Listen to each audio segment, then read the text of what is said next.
নতুন চৰকাৰ হলে অৰুণোদয় আঁচনিটো আমি কণ্টিনিউ কৰি ৰাখিম, চলি থাকিব আৰু অৰুণোদয়ৰ ধনৰ পৰিমাণ ৩,০০০ টকা কৰা হ'ব।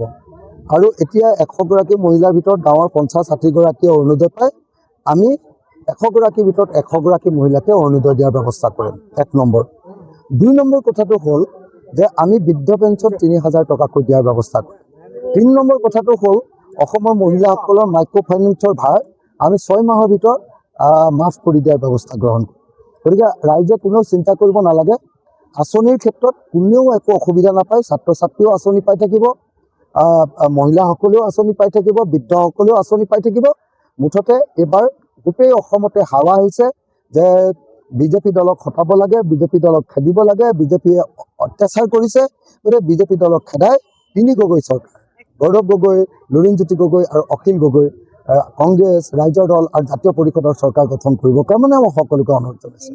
মানে কুশলদুৱাৰী অসমৰ ইতিহাসৰ আটাইতকৈ ডাঙৰ হত্যাকাৰী আৰু শিৱসাগৰখন হ'ল অসমৰ ভিতৰতে আটাইতকৈ সন্মানীয় ঠাই। গতিকে মই নিশ্চিন্ত হৈ আছোঁ যে কোনো পধ্যে শিৱসাগৰৰ ৰাইজে কুশলদুৱাৰীক ভোট নিদিয়ে। মই ৫০,০০০ অধিক ভোটত জয়ী হ'ম।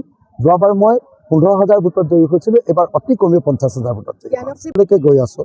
তাত মানে এটা ডাঙৰ ঘটনা ঘটিছে, কি অসমীয়া আৰু চাহ বাগানীয়া কৰিবৰ কাৰণে যত্ন কৰিছে আমাৰ ৰূপজ্যোতি কৰ্মীয়ে কি কৰিছে, চাহ বাগানবিলাকত তেওঁলোকক সোমাব নোৱাৰিব বুলি এনেকৈ প্ৰতিৰোধ কৰিছে।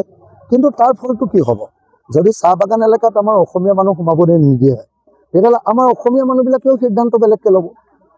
এইটোতো ৰূপজ্যোতিয়ে ভাল কাম কৰা নাই। মই ভাবোঁ যে ৰূপজ্যোতিয়ে এইটো হঠকাৰী কাম কৰিছে। চাহ বাগান, অসমীয়া জাতিৰ মানুহ, গাঁৱৰ মানুহ, লাইনৰ মানুহ আমি সকলোৱে মিলা প্ৰীতি কৰি থাকিম।